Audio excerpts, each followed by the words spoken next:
Du coup, pour les tomates, on apporte du crottin. On récupère du crottin par des gens qui ont des chevaux autour de chez nous. Donc on étale le crottin sur la planche. On passe un coup de motoculteur pour l'enfouir un petit peu sur quelques centimètres. Et puis derrière on plante.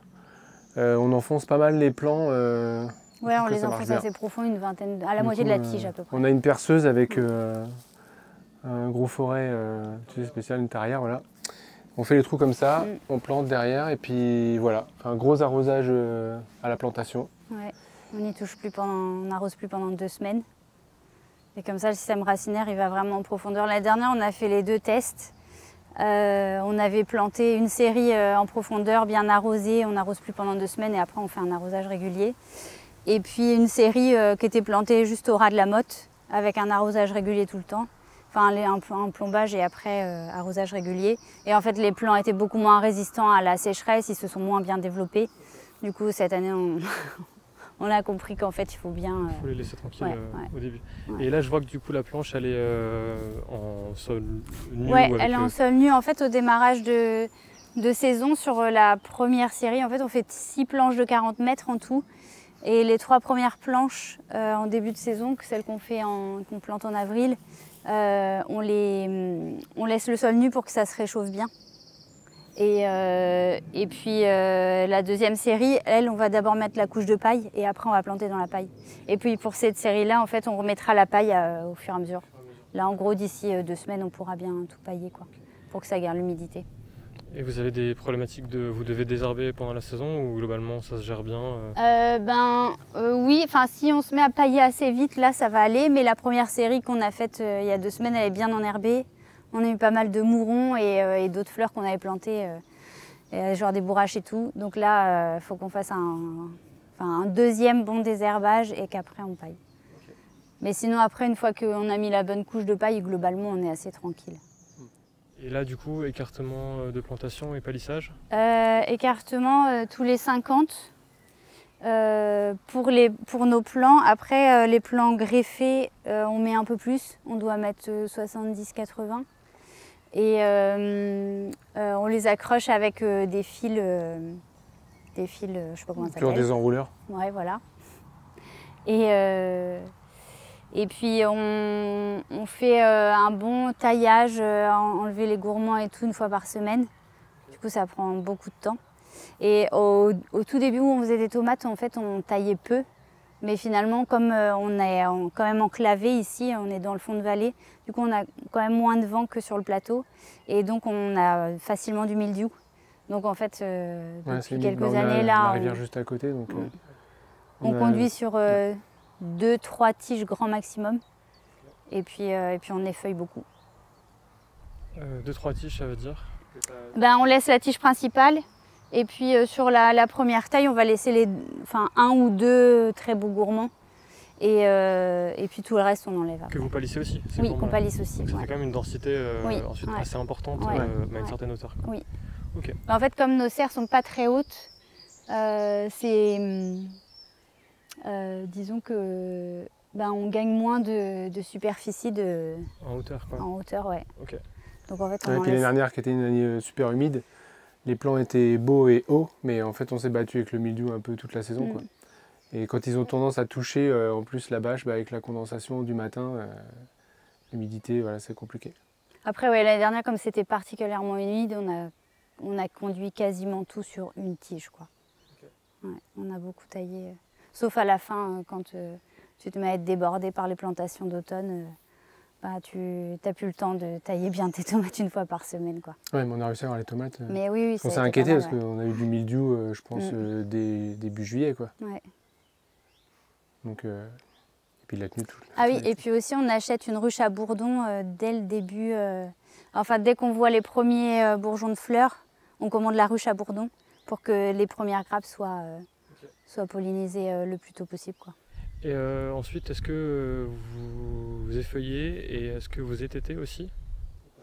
On se dit qu'il faut le faire genre fin août, fin août, début septembre. C'est rare qu'on le fasse. Et puis souvent on le fait sur quelques plants, mais clairement on n'a pas le temps de le faire. L'étêtage? Ouais. Et le feuillage, pareil? Et feuillage, si on le fait quand même Ouais. Vous avez un process particulier ou un point de repère particulier sur ça, ou c'est vous voyez en fonction?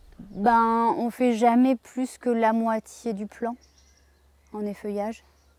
Et on n'effeuille pas trop non plus. Hein. Non, pas sauf l'année dernière. Mais... Oui, parce que c'était plus pour enlever les feuilles malades, mais on laisse quand même la plante pas mal se développer. Donc, Mais finalement, c'était bien l'année dernière d'avoir bien effeuillé. La récolte a été super confortable après.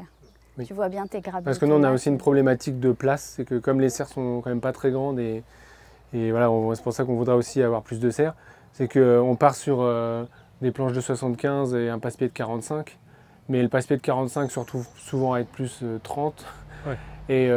Et du coup, pour les récoltes et l'entretien et tout, c'est assez sportif, quoi. Donc l'idéal dans une serre comme ça, ce serait qu'on ait une planche de moins pour que ce soit plus confortable et ergonomique. Mais on privilégie la production, donc pour l'instant on est comme ça, quoi. Okay. Et est-ce que vous avez le même ITK pour les tomates cerises que pour les autres tomates? Est-ce qu'il y a des choses qui changent? Tomates cerises, on taille jusqu'à à peu près 1,50 m de haut. Et après, on laisse faire. Ouais, on laisse faire. Et au niveau du palissage, vous palissez tous les En fait, non, pas tout, parce qu'il faudrait trop de fils. Du coup, on palisse les 3 principaux. Et puis après, en fait, comme on plante sur deux lignes, en fait, comme c'est maintenu d'un côté et de l'autre, ça se maintient. Et après, les tiges qui sont gênantes, en fait, on les repasse par-dessus. Enfin, les tiges qui tombent, on les repasse par-dessus les fils de fer. Ouais. C'est pas l'idéal, mais pour l'instant, c'est ce qu'on fait, quoi. Et au niveau de la récolte aussi, parce que tu parlais des écartements assez faibles de passe-pied, comment vous gérez actuellement et qu'est-ce que vous utilisez? On récolte dans les caisses de motte, où on met de la paille dedans, et puis en fait, on passe avec nos caisses et on pose directement les tomates dedans. Et on n'a pas la place de passer avec un chariot. Du coup, ouais, même avec la caisse de motte, c'est pas toujours évident, donc des fois tu récoltes dans un seau. Ouais, mais la plupart du temps, je fais quand même dans la caisse. Ouais. Sinon, si c'est trop serré, c'est dans un seau et après on retransvase dans la caisse de motte. Mais l'idéal, c'est de les manipuler le moins possible, quoi. Du coup, oui, c'est pour ça qu'il nous faudrait plus de serres pour faire des passe-pieds plus larges et passer avec un chariot. Parce que là, pour le dos, c'est pas génial, quoi. Et du coup, irrigation goutte à goutte? En goutte à goutte, ouais. Ok, tout goutte à goutte. Même si au démarrage, là, quand ils font cette taille-là, c'est pas trop gênant de faire à l'aspersion, mais là, d'ici 2 semaines, faudra vraiment... Vous en faites un peu en aspersion au début? Ouais, on en fait un peu, ouais. Là, au tout début, en fait, comme on a les courgettes de chaque côté et que, du coup, elles ont besoin d'un peu plus d'eau à cette époque-là, et que les tomates sont petites, on met encore l'aspersion, mais là, d'ici 2 semaines, ce sera que du goutte à goutte. Parce que le goutte à goutte, c'est vrai que la problématique aussi, c'est que ça mouille pas partout. Donc là, surtout en début de saison, on aime bien que toute la serre prenne de l'eau partout. Parce que sinon, c'est vrai que c'est très ciblé. Donc pour tout ce qui est vie du sol et tout ça, après ça va être vite sec, quoi. Ah oui, et aussi ce qu'on fait depuis 2 ou 3 saisons, c'est qu'en cours de saison, on met du guano au pied des tomates. On met une petite poignée de guano au pied de chaque tomate, l'idéal toutes les 3 semaines. Et puis on réarrose bien. Et puis là, on voit que ça aide bien la tomate, parce qu'au début, on ne voulait rien mettre du tout en apport plus, quoi. Et à partir de juillet-août, nos plants de tomates ils commençaient à jaunir. Et on avait un gros creux de production avant que ça redémarre un peu fin septembre. Mais en gros, on produisait beaucoup moins de tomates que depuis qu'on fait ça, quoi. Tu l'apportes, tu retires la paille? Ouais, on écarte un peu la paille au pied et puis on met la petite poignée de guano et puis on arrose bien et puis on remet la je crois que c'est 30 grammes, c'est vraiment, c'est pas grand-chose. Vraiment pas grand-chose. Ouais. Tu passes avec un seau Oui. Ouais, et j'avoue, depuis qu'on fait ça, nos tomates sont beaucoup plus vigoureux. On voit ça refait une belle floraison, ça reproduit des belles grappes de tomates derrière.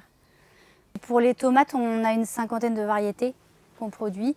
Pour la plupart, on récupère nos graines de l'année suivante. Du coup, on choisit les plus beaux plants avec le plus belles tomates sur les plants. Et puis, on sème tout l'année suivante. Et on rachète quand même quelques variétés nouvelles pour les essayer. Et puis on prend quelques plants greffés aussi pour avoir de la tomate ronde rouge un peu classique en grosse quantité. Et puis de la noire de Crimée parce que je trouve qu'elle est plus résistante quand elle est en plant greffé. Et puis la cœur de bœuf parce qu'elle produit quand même en plus grande quantité sur les plants greffés. Voilà, sinon tout le reste c'est nos plants. Et puis tous les ans en fait on se dit on élimine certaines variétés qui vont être moins productives ou qui vont tomber le plus malades ou dont le goût ne sera pas forcément top quoi. Mais par contre on a quand même certaines variétés très bonnes. Dans les tomates cerises, il y a la blush qui est vraiment super bonne, qui est très fruitée, bien parfumée, bien sucrée aussi. Il y a la Black Cherry qui est un peu plus connue, mais il y a aussi la raisin vert. Celle-ci, elle est vraiment bien parfumée, un peu épicée, bien sucrée aussi. Elle est assez surprenante parce qu'elle ne paye pas de mine, mais elle est vraiment super bonne. Et puis dans les grosses tomates, il y a la Evergreen. Ouais, la Evergreen, elle est vraiment super bonne. Un peu comme la raisin vert, elle va aussi être bien fruitée, bien sucrée, légèrement épicée. Enfin, au niveau du goût, elle est vraiment bluffante. Dans nos clients, en fait, quand ils commencent généralement, ils ne vont pas aller vers celle-là pour faire leur sachet. Et puis quand je leur dis, mais vous n'avez pas goûté celle-là, ils disent, oh bah non, elle ne me donne pas envie. Je dis, bah goûtez-la, vous allez voir. Puis en fait, à la fin, ils prennent beaucoup plus de celle-là que d'autres. C'est vrai qu'une tomate verte, ouais. On n'a pas l'impression que ça va être si sucré et si bon, quoi. Et puis, dans les nouvelles qu'on a fait aussi l'année dernière, il y a la Big Yellow Zebra, qui est une belle jaune zébrée et qui entre pas mal en compétition avec la ananas. Elle a vraiment un petit goût tropical un peu sympa et bien sucré, avec un bon équilibre entre la chair et le jus. Et ouais, j'avoue que ça, c'est chouette.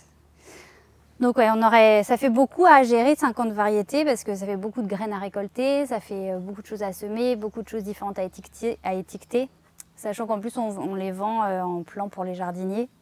Mais c'est tellement bon et c'est tellement beau d'avoir plein de diversité en couleurs, en forme et en goût que finalement on n'arrive pas à en faire moins, quoi.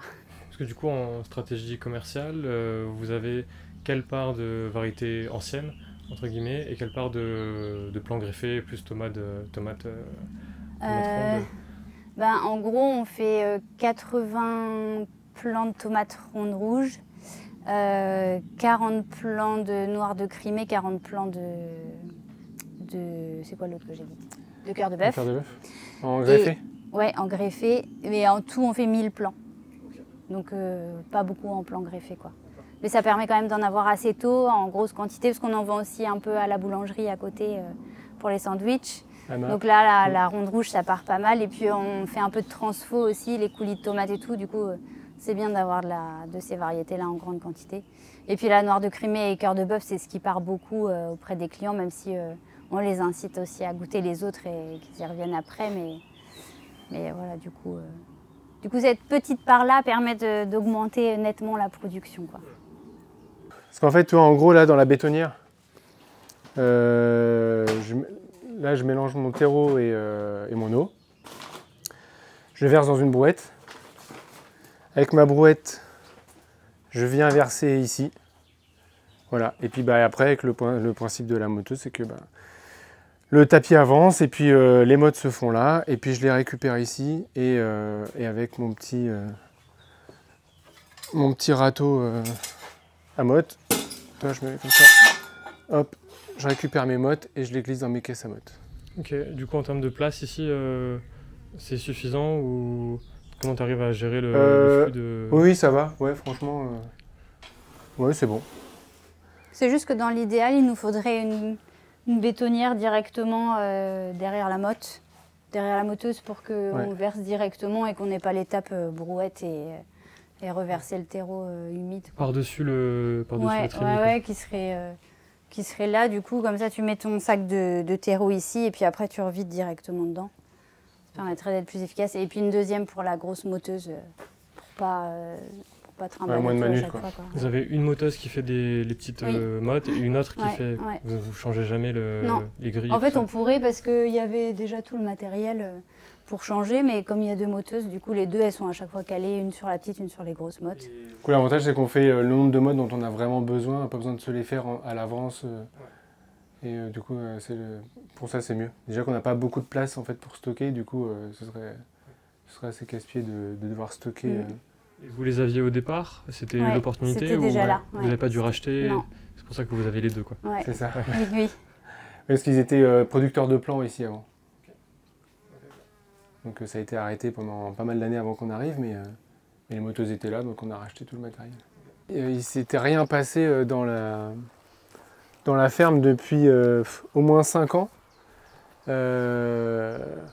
voire même bien plus que ça, parce qu'il y a eu une reprise pendant quelques mois, mais juste de plants. Donc en gros ici il y avait 1 mètre de liseron, là-bas c'était la serre à chardon, et la serre du milieu en fait elle a été bâchée depuis peut-être au moins 10 ans. Donc le sol en dessous était juste complètement mort, du béton, enfin même un motoculteur, enfin il n'y a que la pioche qui rentrait en fait. Donc forcément ça poussait pas de ouf au démarrage quoi. Donc on a paillé, on a ramené à manger beaucoup et puis à force de planter, petit à petit, ça allait mieux. Mais c'est vrai qu'on a un sol qui est limono-argileux, avec du limon fin beaucoup. Donc du coup, ça compacte très vite, quoi. Ça compacte très vite. Même l'hiver, des fois, on a des fissures, comme en plein été, après une canicule, quoi. Donc il devient très vite dur. Il y a des légumes pour qui c'est compliqué, genre les poireaux. Les poireaux, ça n'aime pas trop le sol et en fait les clients sont contents parce qu'on a du petit poireau tout fin. Pour le poireau vinaigrette c'est top, mais pour nous c'est pas très rentable, quoi. C'est long à éplucher, c'est long à cueillir. Après petit à petit ça va quand même, dans les serres maintenant ça va, mais ça a mis quand même du temps. Ah oui, et aussi quand on n'a pas assez de crottin, on rajoute des granulés de fumier de poule et un peu de paten-kali aussi. Pour amender. C'est ce qu'on a fait pour les oignons. Ouais, c'est vrai que depuis qu'on fait ça, nos légumes sont plus gros, quoi. Parce qu'avant tout était quand même très petit. Vous dites que c'était beaucoup d'apport de matière organique et motoculteur aussi? Pas au début, mais depuis qu'on l'a... En fait, on a fait un test et effectivement, on a vu, c'était un peu le jour et la nuit. On a fait un test sur des courgettes. Donc on a passé le motoculteur un aller-retour et nos courgettes n'ont jamais été si bien développées, si grosses. Donc depuis, c'est ce qu'on fait. Alors après, c'est pas un gros motoculteur, donc en gros, ça va travailler peut-être sur 10 cm, mais pour que la plante démarre bien. Et puis pour casser cette croûte de battance, en fait, c'est vachement efficace. Puis ça nous permet d'intégrer, quand on met du crottin par exemple, ça permet de l'intégrer au sol. Donc ça rend ça beaucoup plus efficace rapidement. Mais toi, sur la planche de tomates que tu as filmée là, quand on fait les trous, en fait, c'est blindé de vers de terre, donc c'est que ça marche quand même plutôt pas mal, quoi. Et du coup, apport de MO, donc c'est crottin, vous avez un haras qui est pas très loin. Ouais, c'est des particuliers, mais c'est des clients parce qu'il y a une année, on a récupéré du fumier avec de la paille, du coup, dans un centre équestre. Et en fait, ils avaient dû mettre des produits genre herbicides, anti-mousse et tout dans les box. Et ça nous a flingué toutes les tomates. Donc il y a une année, on a dû arracher 800 pieds de tomates. Parce qu'en fait, ça a complètement bloqué le développement de la tomate. Ça faisait des bourgeons atrophiés, quoi. Donc maintenant, on n'utilise que du crottin pur de certains clients, mais on n'a pas assez, en fait. Ouais, ça, on manque un peu. On manque un peu de crottin, on manque de compost. On a du mal à récupérer du compost de déchetterie, ouais. De déchetterie, ouais. Donc quand on manque, on rajoute un peu de granulés, quoi. Ouais.